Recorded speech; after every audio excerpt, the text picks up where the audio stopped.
Wij hebben gisteren allemaal kunnen stemmen voor het wetterskip en de Provinciale Staten. Wat een hele goede opkomst in de gemeente Tiet-Jerkstra-Driel. In het gemeentehuis hier in Burgum hebben we de hele dag rijen gehad. Dus het was alleen maar mooi dat de mensen gebruik maken van hun stemrecht.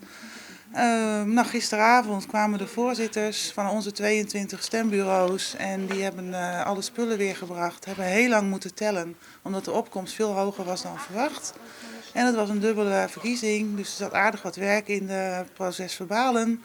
Die hebben we gisterennacht allemaal binnengekregen en we zijn doorgegaan tot 4:30 vannacht. Vandaag hebben we hier in de publiekshal de openbare zitting van het gemeentelijk stembureau.